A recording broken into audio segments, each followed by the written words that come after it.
Welcome back sa June Skyline Loft mga pards. Mga pards, nilipat na natin dito si Days Gone mga pards, saka si Typo. Ayan na sila.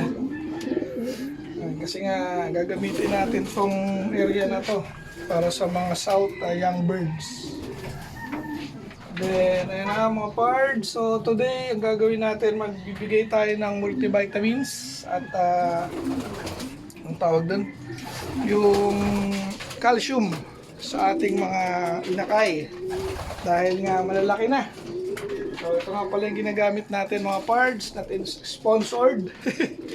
So ayan, kunin lang natin isa-isa yung mga inakay mga pards at subukan na natin.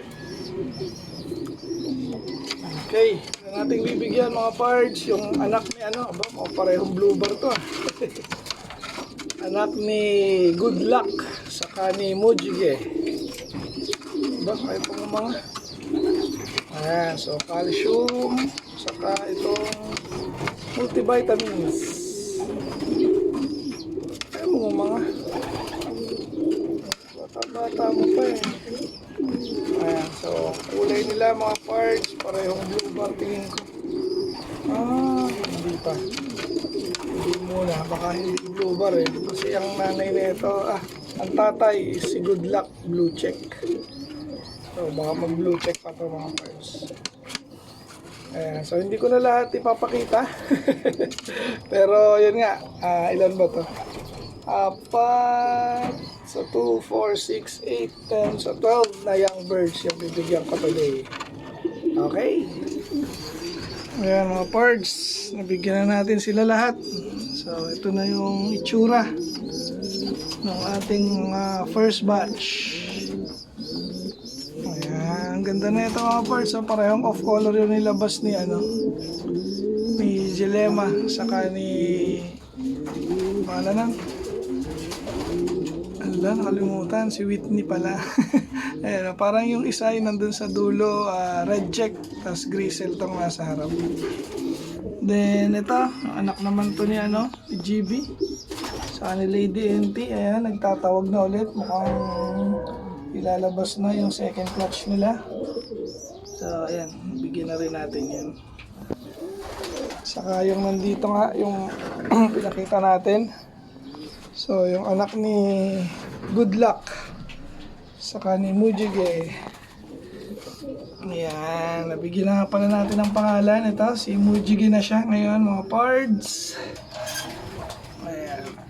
So ano yun, Korean word. Meaning ng Mujige is rainbow mga pards. So ayan si Mujige.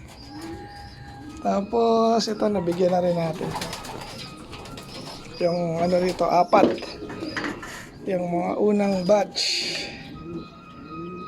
Ayan, lalaki na. Tapos ang nagsusubo niyan, ito si 2311. Ayaw siya na pagsubuin si Dagun dahil nga kuha niya yung baba teritoryo niya yung baba. Ay, may nakalimutan pa pala tayo mga pards, bibigyan ko rin pala, yun nandun. So dali natin to. Hindi pa pala natin nabibigyan yun. Mga pards. Ayan, okay na. Nabigyan na natin yung dalawa. Ayan, parehong blue bar mga pards. Healthy.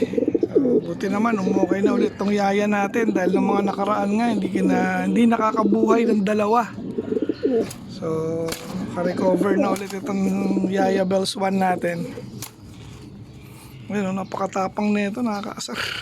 Sakit manuka. Tapos yung Yaya Bells 2 natin, wala pa ni Yaya yan. Papapisahan natin yung kanilang itlog, tingnan natin.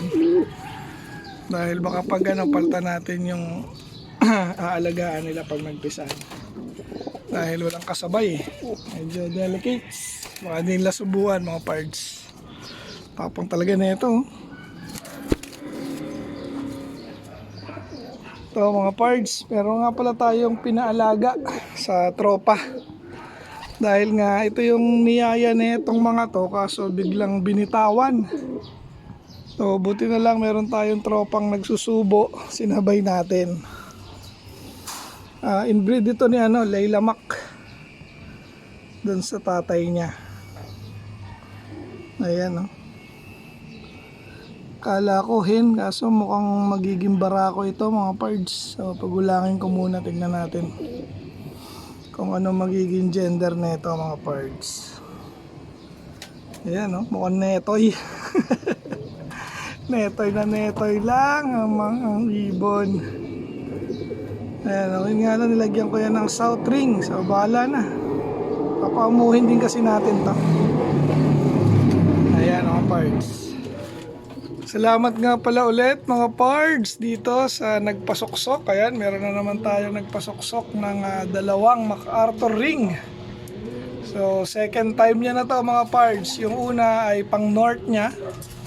So ngayon pang south naman. So shoutout ulit sa iyo pards, Dennis Nang. Ayan. Then pakita ko rin sa inyo mga pards kung saan natin isusuksok to. Itong dalawang pang south na ring na to mga pards. Dito natin yan isusuksok. So unahin ko muna itong isa.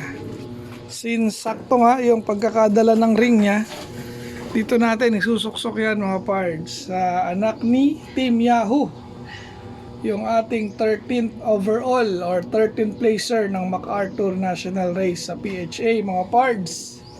Ang pares naman yan ay si Yamato, yung tatay naman ni Layla Mac.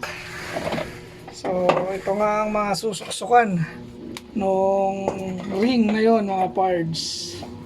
So yun na nga, hoping na makapag MacArthur din yung magiging anak nga nito, dahil sakto nga yung pagkakabigay niya, napisa na.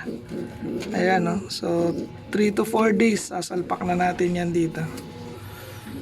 Then yung isa naman yan syempre sa atin, i-MacArthur din natin mga pards.